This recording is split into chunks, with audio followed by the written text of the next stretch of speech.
सारा बड़ा ड्रामा, चारों सीन ड्रामा के सतयुग त्रेता द्वापर कलयुग 5000 वर्ष के लिए भी वो निराकारी आत्मा किस स्टेज में टिकने वाली आत्मा बन जाती है। उसका नाम दिया है ब्रह्म वाक्य मुरलियों में शिव बाबा। शिव माने निराकार ज्योति बिंदु का नाम है शिव। वो निराकार शिव ज्योति बिंदु भी बनता है और फिर साकार शरीरधारी पत्थर बुद्धि शरीर का जो यादगार लिंग दिखाया जाता है वो भी बनता है। उसका सात्विक स्वरूप सोमनाथ मंदिर में था, जिसमें आत्मा भी हीरे के रूप में दिखाई गई और पत्थर बुद्धि की यादगार वो पत्थर जैसा शरीर भी दिखाया गया, जिसमें भावना की नाम निशान की कोई चीज नहीं रहती। ऐसा भावहीन, ऐसा मनुष्य शरीरधारी मूर्तिमान शंकर भले कहा जाता है, लेकिन वो मनुष्य सृष्टि का बीज रूप बाप ऐसा भावनाहीन कि सारी सृष्टि की सभी मनुष्य आत्माओं को खत्म कर देता है। कोई बच्चे के प्रति कोई भावना नहीं। क्या कहते हैं? आकर कहते हैं, अरे आते हैं तो किससे कहते हैं? आकर किससे कहते हैं? बच्चों से कहते हैं। वो बच्चों से बात, बच्चों में जो सबसे बड़ा बच्चा है 500-700 करोड़ में, एक को छोड़कर, मनुष्य सृष्टि के बीज को छोड़कर सबसे बड़ा बच्चा कौन है? दादा लिख रहा है। तो 84 जन्म लेने वाले जो बच्चे हैं पहली पीढ़ी से, सतयुग से, उनमें पहला पत्ता है या नहीं? बड़ा बच्चा है कि नहीं? उसमें आकर कहते हैं या बीज में आकर कहते हैं कि मुझ ऊंचे थे ऊंचे बाप को आकर कहते हैं मुझ ऊंचे थे ऊंचे अपने बाप को याद करो। अरे अपने शब्द क्यों लगा दिया? दूसरे धर्म वालों का नहीं है। अरे अपने बाप को याद करो जो तुम्हारा विकर्म विनाश हो जाए।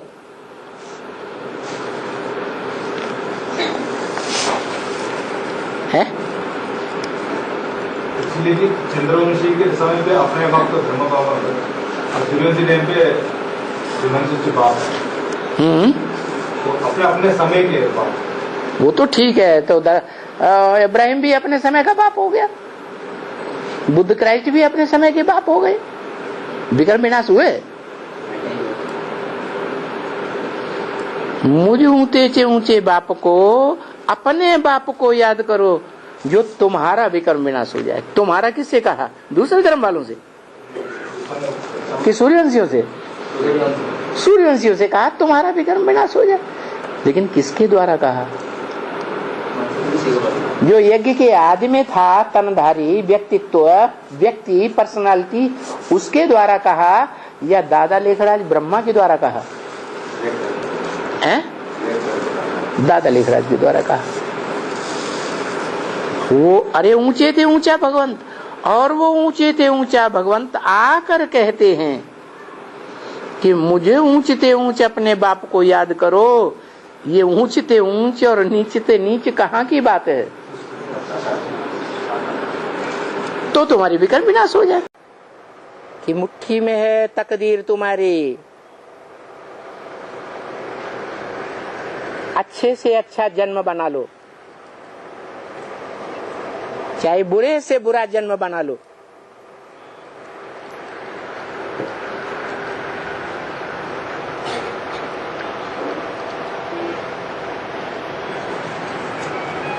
तो वो ऊंचे थे ऊंचा भगवंत पतित पावन है, पतितों को पावन बनाने वाला है। कैसे? तरीका क्या है? ज्ञान लेने से पतित से पावन बन जाते हैं? नहीं बनते हैं। इसलिए ऐसे कह करके कोई नहीं बुलाते, हे भगवान आओ आकर के हमको ज्ञान सुनाओ। कैसे बुलाते हैं? हे पतित पावन आओ। और पतित पावन के साथ नाम भी जुड़े हुए हैं। कौन?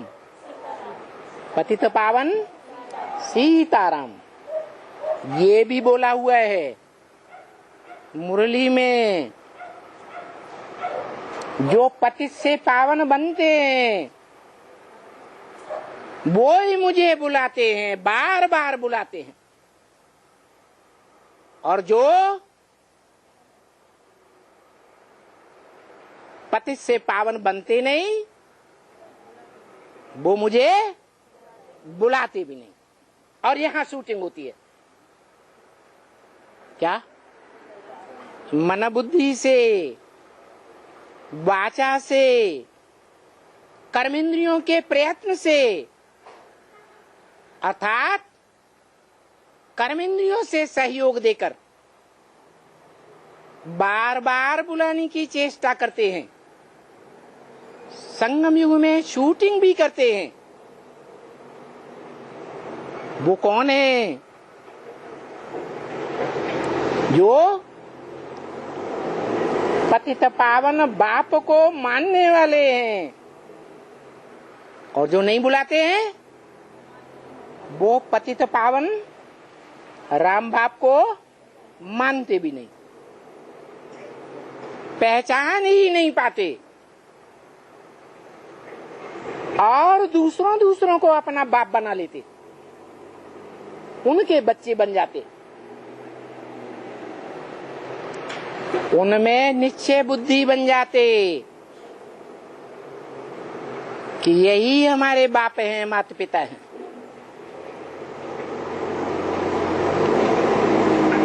तो बोला बरोबर ऊंचे ते ऊंचा भगवंत क्या है? पतित पावन है। पतितों को पावन बनाने वाला है। कौन है ऊंचे ते ऊंचा भगवंत? सदाशिव निराकार ज्योति बिंदु। जिस बिंदु की याद करने से पतित से पावन बनते हैं। इब्राहिम, बुद्ध, क्राइस्ट आदि धर्म पिताएं जो निराकार को याद करने के आदि हैं, जन्म जन्मांतर, उनके फॉलोअर्स भी वो पतित से पावन देवता बनते हैं। क्यों नहीं बनते हैं? क्योंकि वो पतित पावन जो है प्रैक्टिकल में, उस पतित पावन को जानते ही नहीं। परम पिता परमात्मा और बाप दादा हमेशा बीच को आगे रखा गया है, लेकिन पतित पावन में पतित को आगे और पावन पीछे। पतित के बगैर पावन किसे बनावेंगे?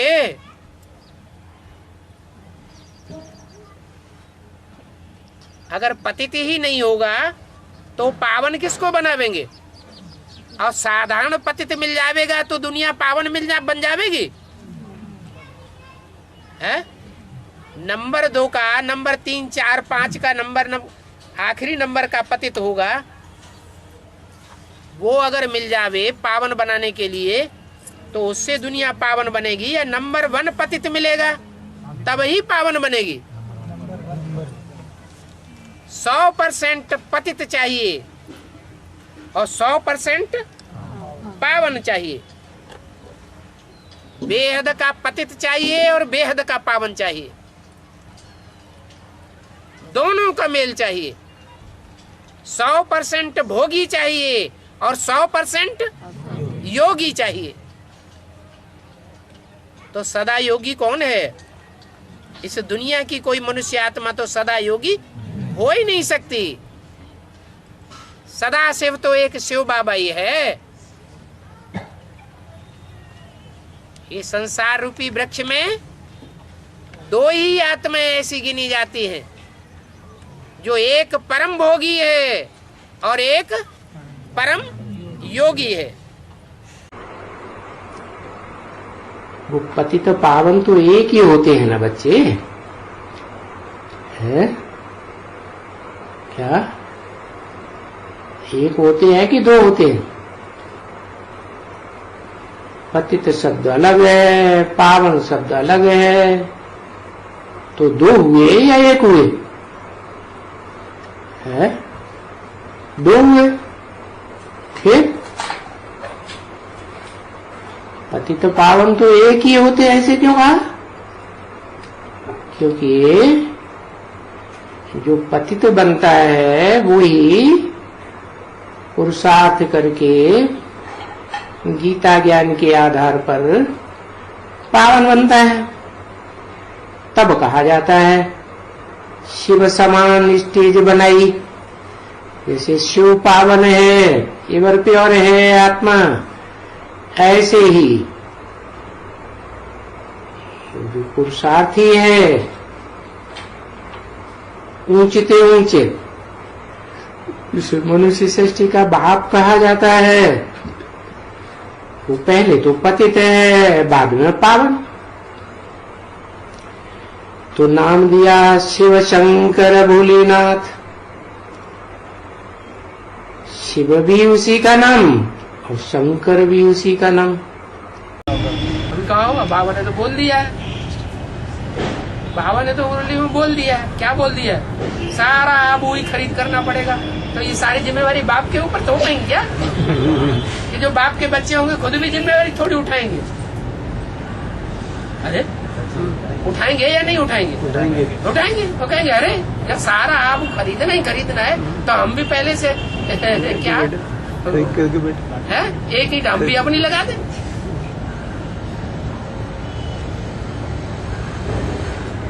माता जी लास्ट तब तक नहीं बाबा, प्रजापिता ब्रह्मा को मानेंगे तो तभी क्यों लगेंगे? हाँ अभी कहाँ मानते हैं, तो लास्ट में मानेंगे। प्रजापिता ब्रह्मा को तो लास्ट में मानेंगे ना, तब तक ब्रह्मा को तो मानो। मानेंगे तो भी इतना क्यों नहीं लगेंगे? वो तो लास्ट की बात है ना, अभी की थोड़ा ही है। अभी तो ब्रह्मा प्यारा लगता है, ब्रह्मा कुमार कुमारी भी प्यारे लगते हैं। कैसे छोड़े? लास्ट में जब होगा तब देखा जाएगा। सतगुरु भी बना था, वो सिर्फ हमारा बाबा नहीं है, वो तो ज्ञान का सागर अर्थात टीचर है।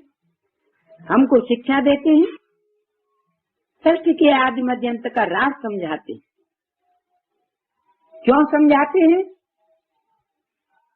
क्योंकि वो सारे वृक्ष का बीज है, बीज में सारा झाड़ समाया हुआ है, पत्तों में झाड़ समाया हुआ है, टहनियों में समाया हुआ है, तने में समाया हुआ है, या बीज में सारा झाड़ समाया हुआ है? बीज में समाया हुआ है। ऐसे नहीं कहेंगे जड़ों में समाया हुआ है। इसलिए बोला न अहम ते सुते मैं उनमें नहीं हूँ, पत्तों पत्तों में, लेकिन वो पत्ते सब मेरे अंदर मौजूद है। जैसे बीज में सारा वृक्ष समाया हुआ होता है, तो ऐसे ही इस मनुष्य सृष्टि का जो बीज रूप प्रजापिता है, उसमें सारी सृष्टि का ज्ञान समाया हुआ। सिर्फ मर्ज और इमर्ज होने की बात है। जब टाइम होता है तो वो ज्ञान इमर्ज होता है। तो बीज रूप वृक्ष पति है, सारे वृक्ष का पति, वृक्ष का पति वृक्षपति कहो, विश्वपति कहो, बृहस्पति कहो, सदगुरुवार कहो, वो जब भारत में आते हैं तब भारत पर बृहस्पति की दशा बैठती है। सबसे बड़े से बड़ी दशा कौन सी है? बृहस्पति। बृहस्प माना बड़े से बड़ा और पति माना पति। पति का काम क्या होता है? रक्षा करना। तो सारे सत्य रूपी वृक्ष का वो पति है। राजाई प्राप्त करनी है इस दुनिया में, है शासक बनना है, तो क्या करना पड़ेगा? बड़ी बड़ी मेहनत करनी। किस बात की बड़ी मेहनत? हाँ, याद में रहने। किसकी याद में रहने की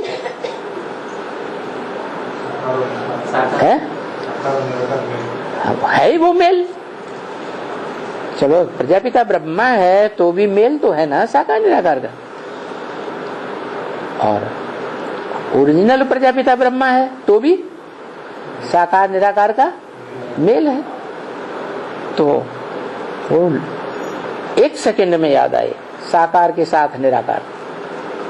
सिर्फ साकार आया और निराकार याद ही नहीं। कोई कोई तो ऐसे हैं पुरुषार्थी जो साफ बोलते हैं हमें तो साकार का चेहरा भी याद नहीं आता। तो बताओ, बाबा तो बोलते हैं कि छोटा रूप नहीं याद आता है तो क्या करो? बड़ा रूप साकार ही याद करो। प्रैक्टिस करते करते नंबरवार निराकारी स्टेज याद करने, स्टेज को याद करने वाले बन जाएंगे। तो प्रजा की तो बात ही कुछ है नहीं। यहाँ प्रजा बनने की यहाँ कोई बात नहीं है। यहाँ क्या बात है? यहाँ पुरुषार्थ किस बात का है? राजा बनने का पुरुषार्थ। प्रजा जो है वो तो पुरुषार्थ करती ही नहीं पवित्रता का, योग का है। यहाँ तो जो राजा बनने वाले हैं, राजघराने में आने वाले हैं, वो ही घड़ी घड़ी भूल जाते हैं बाप को। घड़ी घड़ी उनको अनिश्चय पैदा होता है। किस पर? बाप के पाठ पर। तो जो प्रजा वर्ग है उनकी तो बात ही नहीं। प्रजा योग करती है कि राजयोग करती है? प्रजा तो आती नहीं ज्ञान में। आते भी हैं, संदेश लेते हैं, बस संदेश लिया और चले गए। पवित्रता का, याद का पुरुषार्थ करते हैं? करते ही नहीं। वो तो सजा खाई और वो सजा खा के चले ही जाएंगे। क्या तुम बच्चे तो चलो नंबरवार सजा तो खा लेंगे, तुम 8 तो सजा नहीं खाएंगे ना। सजा नहीं खाएंगे और बिना सजा खाए इस शरीर को इस दुनिया में रखेंगे या नहीं रखेंगे? कि शरीर सहित चले जाएंगे? हैं? शरीर इस सृष्टि पे तुम्हारा फिर भी रहेगा। और तुम चले कहाँ जाएंगे? बाप के पास पहुंचेंगे या कहीं और चले जाएंगे? हैं? कहाँ रहेंगे? बाप को याद करो, घर को याद करो, स्वर्ग को याद करो। अरे 3 को याद करें कि 1 को याद करें? फिर ये 3 क्यों बोल दिया? क्योंकि एक में अब जग अगर साकार बाप को पहचान लिया, जो बाप समान शिव समान बनने वाला है, तो उस एक में ही घर भी समाया हुआ है। क्या? एक में ही स्वर्ग भी हमारा समाया हुआ है और वो हमारा बाप भी है जन्म जन्मांतर में। तो बोला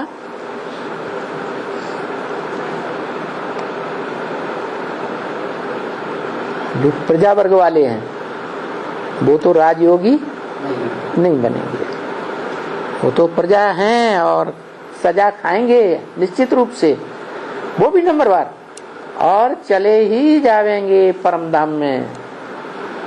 वो इस सृष्टि पर उनका शरीर भी क्या होगा, उनका शरीर भी भस्म खत्म हो जाएगा। जन्म जन्मांतर की हाँ है क्या, उनकी जन्म जन्मांतर की है प्रजा वर्ग में जाना।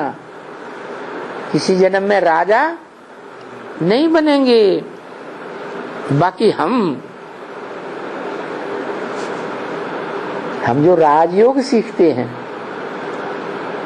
वो राजा भले न बने, लेकिन ऐसे राजा भी भले न बने जो जन्म जन्मांतर हीरो पार्टधारी के साथ ही बनेंगे। क्या ऐसे भी न बने, राजा भी न बने, वो है प्रजावर्ग की आत्माएं। हम नहीं है उसको उस लिस्ट में। हम कम से कम 16,108 की लिस्ट में क्या जरूर आएंगे। तो ब्रह्मा आता है, तो ब्रह्मा की सोल जब से शूटिंग पीरियड में पुरुषार्थ करती है तो निश्चय अनिश्चय के चक्र में आती है या नहीं आती है? निश्चय अनिश्चय का चक्र माने बेहद का जन्म मरण का चक्र। अनिश्चय हुआ माने बाप को भूल गया या पहचाना ही नहीं। निश्चय माने बाप को जान लिया। तो कभी निश्चय कभी अनिश्चय। ये ब्रह्मा बाप को भी क्या होता है, दादा लेखराज को निश्चय अनिश्चय होता ही रहता है। तो सभी धर्म पिताएं जन्म पुनर्जन्म के चक्र में आते जरूर हैं। ब्रॉड ड्रामा में भी आते, और ये शूटिंग पीरियड संगम युग में भी पुनर्जन्म में बेहद में आते। मनुष्य जो भी आते हैं वो सब पुनर्जन्म लेते हैं। कौन है? कौन? मनुष्य जो भी आते हैं इस सच्ची रूपी रंगमंच पर वो सब पुनर्जन्म लेते हैं। तो प्रजापिता मनुष्य सृष्टि का बाप मनुष्य नहीं है, है? मनुष्य तो है। मनुष्य उसको कहा जाता है जो मनन चिंतन मंथन करे। तो प्रजापिता मनन चिंतन मंथन नहीं करता है? करता है। तो मनुष्य है कि भगवान है? आप समान बन जाएगा। हाँ, वो एक ही ऐसा है जो मन को पूरा 100% कंट्रोल कर लेता है और पुनर्जन्म में नहीं आता है। निश्चय बुद्धि विजयते रहता है विन। क्या वो हमारा बाप भी है, वो हमारा स्वर्ग भी है, सुखधाम भी है, और वो हमारा घर भी है, शांति धाम भी है। सारी प्रजा जब तक पतित है और सारी प्रजा की 500 करोड़ आत्माओं में से अंतिम आत्मा भी जब तक पतित है तब तक प्रजापिता चाहिए जरूर इस साकार सृष्टि पर। क्या 500 करोड़ 700 करोड़ मनुष्यों की जो प्रजा है उसका बाप कौन? प्रजापिता। तो जो परिवार का मुखिया है उसकी ये जिम्मेवारी हो जाती है कि अगर घर में आग लगी हुई हो तो छिटक के बाहर न चला जाए। क्या करेगा? अगर सच्चा बाप है तो अपने आखिरी बच्चे को भी संभालेगा, आग से बाहर निकाल के छोड़ेगा। तो एक ही सच्चा निकलता है। ये जो अश्वत्थामा का जो पार्ट है, प्रजापिता अरे अंत तक आत्मिक स्थिति में कौन रहता है? जो आदि में विष्णु होगा वो अंत में भी विष्णु होगा या नहीं होगा? सृष्टि के आदि में विष्णु कौन है? प्रजापिता विष्णु है ना, तो अंत में भी विष्णु है ना। विष्णु आत्मिक स्थिति में होगा या मुर्दा होगा? तो फिर लेकिन उसमें तो शास्त्र में तो वो कौरव की तरफ दिखाया हुआ, वो अश्वत्थामा को शुरू से ही कौरव की तरफ दिखाया हुआ। अच्छा, तो शंकर जो है यादव है या पांडव है? बताओ। यादव है ना। यादव लेफ्टिस्ट है या राइटियस है? विष पीने वाले हैं या निर्विष हैं? उनका मुखिया कौन है? फिर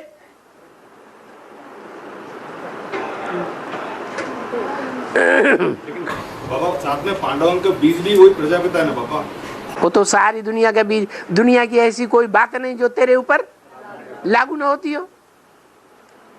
वो तो अच्छे से अच्छों का भी बीज है और बुरों से बुरों का भी बीज है। बीज तो एक ही है या दो है? एक ही है। भगवान तो नई सृष्टि रचने आता है ना। नई सृष्टि में ऊंचे से ऊंचा सत्य सनातन धर्म की स्थापना करने आता है या झूठे धर्म की स्थापना करने आता है? तो वो जो सत्य सनातन धर्म की स्थापना करने वाला है स्वयं तो निराकार है।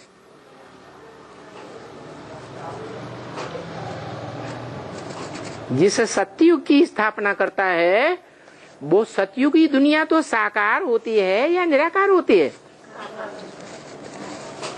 उस सतयुग की दुनिया की स्थापना, स्वर्ग की स्थापना, जो स्वर्ग साकार होता है उसका रचयिता साकार होगा या निराकार होगा? साकार होगा। रचयिता तो हमेशा ही साकार होता है, रचना भी साकार होती है। शिव रचयिता नहीं है क्योंकि उसको तो शरीर है ही नहीं। फिर वो क्या करता है? वो सिर्फ जो उसके अंदर है त्रिकालदर्शिता का ज्ञान, सृष्टि के चक्र का ज्ञान है, आदि मध्य अंत तीनों कालों का जो ज्ञान है, उस ज्ञान को ब्रह्मा के मुख से सुनाता है और मां के रूप में सुनाता है, जिसको कहते हैं गीता माता। गीता क्या है? माता है या पिता है? माता है, लेकिन उसमें पिता भी बैठा है या नहीं है?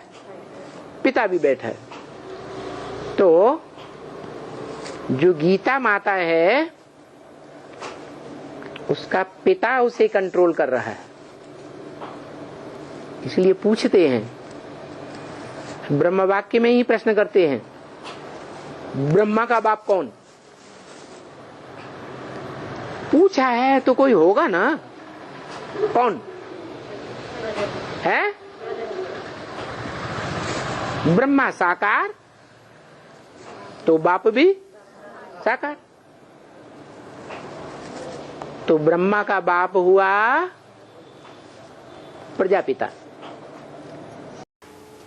और एक आत्मा ऐसी है मनुष्य सृष्टि में जो ऐसी ज्ञान स्वरूप बनती है कि शरीर रहते रहते ही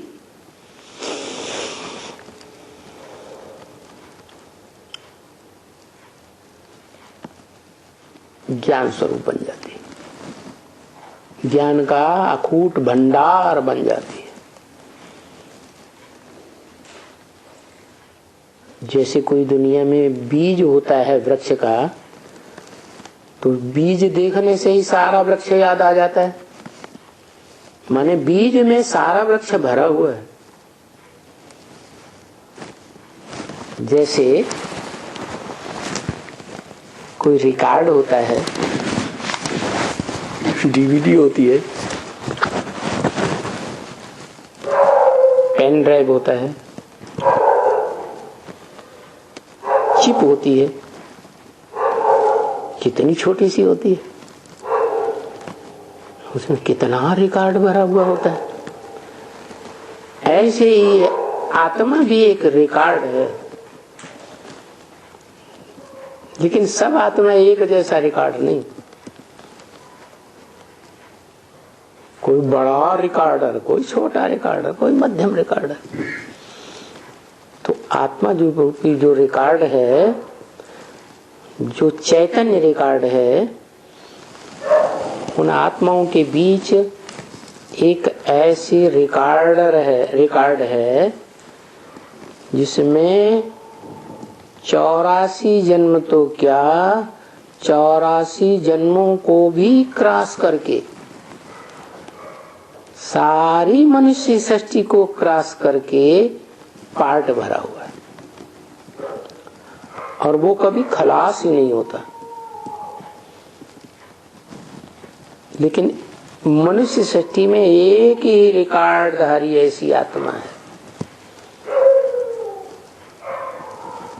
तो वो रिकॉर्डधारी आत्मा में सबसे जास्ती वशीकरण मंत्र भरा हुआ है, जो सारी सृष्टि को महाविनाश के काल में अपने वश में कर लेता है।